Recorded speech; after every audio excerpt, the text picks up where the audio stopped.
cya shitani cyarakaye. Umusore utaneza ugasaba ari umuntu. Ndindahiro Valence Papa. Acha bana we. Nta muntu ntabwo wandenza amavi. They could be mad at me. Look at my family. And then hano handitse Rutwitsi Muzi my aka.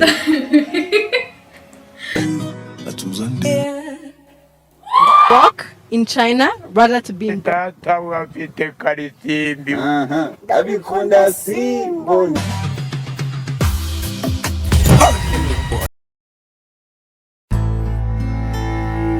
Hello my beautiful ladies and gentlemen, reka nizere ko mwese mumeze neza cyane, reka nizere ko ibihe bikomeje kubanogira, nizere ko ibintu bimeze neza cyane muri bakiya, nizere ko mwaka mwawutagiye neza, nizere ko ibintu biryoshye, nizere ko ibintu ari fresh cyane yo nizere ko muri gukomeza kunogerwa n'ibiganiro bya DON TV. Njye nitwa Badon nk'ibisanzwe, baje kukugezaho amakuru menshi bari kugenda agarukaho cyane ku mbuga hano hanze, baje kukugezaho byinshi bigiye bitandukanye mu buryo bwose kabisa, amakuru ateguye neza cyane, ibiganiro bya fresh, anga nta kintu cyushaka kubura, ikintu usabwa n'iki bintu ukanda subscribe ugafungura notification kugira ngo ibiganiro bigiye bikugiraho mu bambere, nta handi hantu bigombye kunyura kabisa, bigiye bikugiraho fast hagati aho ngaho rero.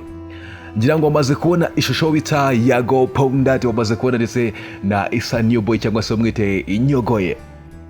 Aba bagabo n'abagabo navuga ngo barakunda, ariko nibivuga gutya antuze kuva ko ari bya bindi byatebye ubu ngubu, aho abantu bataye umuco bari mu bintu by'ubutinganyi, bari kuba amapede mu buryo bitandukanye. Ariko ahangaha iyo mvuga gukundana ni rwa rukundo rubundi twamye dukunda abantu bacu. Niba ufite mu brother wawe ukamukunda wumva nta kibi cyamubaho, ndetse wumva wamufasha mu buryo runaka, muri make nta kintu yakuburana. Hanyuma rero Yago na Inyogoye ni abantu babanye neza, ni abantu kabisa ubona ko bafite ukuntu binteractingana cyangwa se bagize bafite ukuntu babana, ubona ko ari ibintu bishimije kandi mu by'ukuri harimo gufashanya cyane. Rero Yago yaherukanaga na Inyogoye mu kwezi kwa gatanu ubwo yamusuraga mu rugo Inyabi, bagiye kuganira na famiye ye. Hanyuma icyo gihe banadusangije amashusho n'ubundi yaciye kuri Yago TV show, aciyemo amezi 5.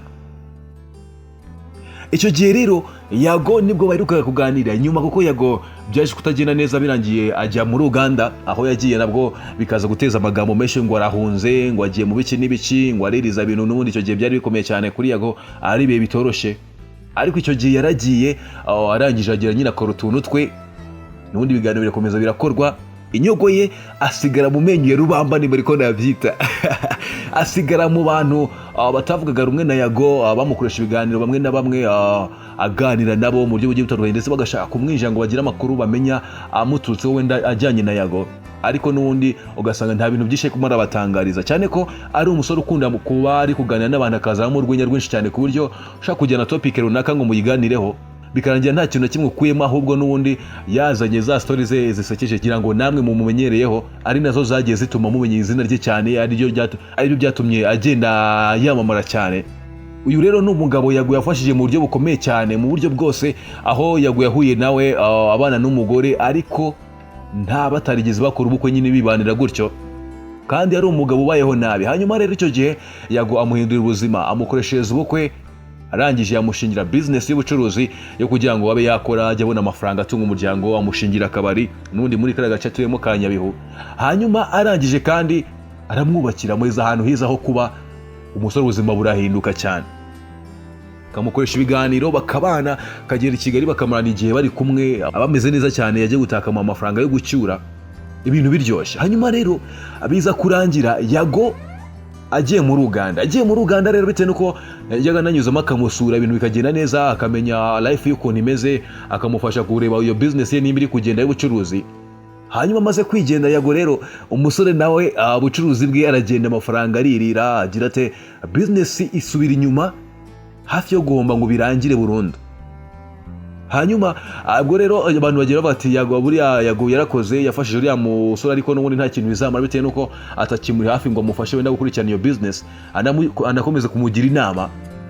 Bumva nyine ko uko byagenda kose n'ubundi iyo business Inyogo iraza guhita irangira. Ariko ku ruhande rumwe ntabwo ariko byagenze, wenda ngo business birangire burundu.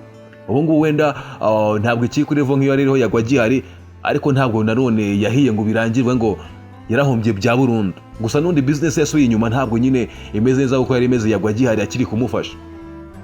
Uno munsi rero nibwo twaje kubona amashusho Yago abinyujije ku mbuga nkoranyambaga ze agaragaza Isanyoboye cyangwa se Inyogoye ari muri Uganda. Aramubaza ati none Saboye ahangaha uri ni hehe? Aho ati undi muri Uganda. Yala. Isi. Yala. Ahangaha uri ni? Mu gihugu cya Kampala. Uri he? Kampala. Ni karibu. Nibyo. Hai nka data. Ewe gawe. Uro duhobera. Niti nyingi papa. Ewe gawe. Hobera unyumve. Igo. Urumva atari nge? Uracyatsindagiye ndagapfusha rike. Uracyatekeye. Ewan. Isa ngezeho mu gatondo Ewan Isa. Yola. Ni karibu Kampala. Igo. Ni karibu Uganda. Cyane. Ya man, wahabonye gute? Nasanze zifite igikuyu nsanga inka nyinshi zifite amahembe maremare ndavuga paye nka data. Nta n'ibintu banuraga biraraga ibicuruzwa byose waga biri ku muhanda nta bintu banuraga. Yago yari yishimye cyane, agaragaza amarangamutima menshi cyane, agaragaza ko rwose yarakumbuye Inyogoye, anishimiye cyane ko bahuye. Ni ibintu byatunguye abantu cyane, bibaza ukuntu Yago yatekereje ku Inyogoye ko batumva ngwino ugire muri Uganda, ndagutegera ndagushakira passport, buri kimwe cyose gisabwa kugira ngo uzugire muri Uganda ndakigushakira, hanyuma uzugire muri Uganda usange tuganire nkuko byagendaga mbere. Bivuze ngo Yago nubwo aciye mu bibazo byinshi bigiye bitandukanye, bikagenda bituma ava aho yari ari hano mu Rwanda akajya muri Uganda, agahindura uburyo bw'imikorere no mu Rwanda yarakoraga bikagenda neza cyane kuruta uko ubu ngubu biri aho ari gukorera muri Uganda, nubwo n'ubundi bitahagaze n'ubundi aracyakora. Ariko uko byagenda kose ntabwo byakomeza kugenda neza cyane nkuko byagendaga ari hano mu Rwanda.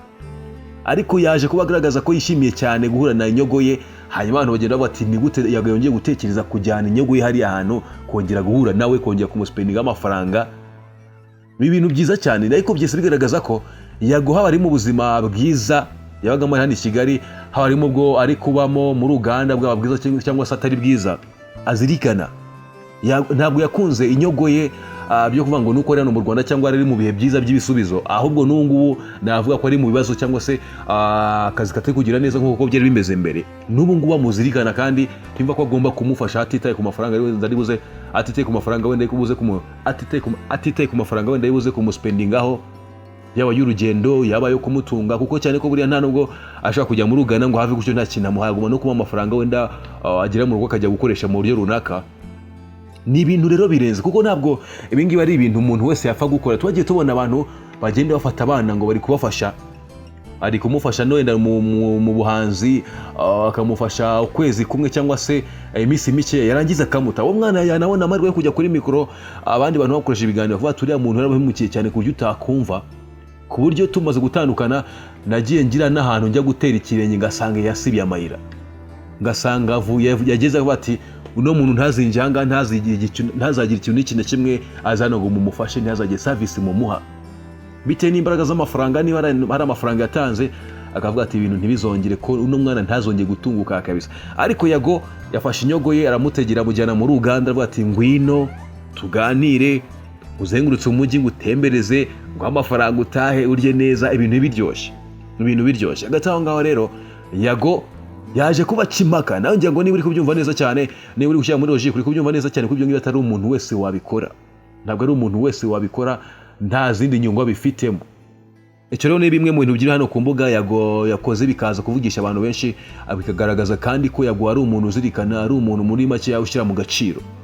Hagati aho ngaho rero iyi ni DON TV nk'ibisanzwe, komeza gukurikira ibiganiro byacu, komeza unogerwe nabyo. Umunsi ku munsi tubagezaho ibiganiro nk'ibi ngibi, tubagezaho amakuru menshi agiye atandukanye yaba yiriwe agarukaho cyane ku mbuga nkoranyambaga. Hagati aho ngaho ikintu usabwa kimwe no gukanda subscribe, ugafungura notification kugira ngo tujye tubana umunsi ku munsi, tujye tugezaho ibiganiro nk'ibi ngibi, kuko iyo wanye natwe ubundi ukagwana natwe nta kintu na kimwe ushobora kuturana, tuba gatanu ku kandi. Hagati aho ngaho rero ukomeze kunogerwa n'ibiganiro bya DON TV, kandi Imana ikomeze kugire neza cyane.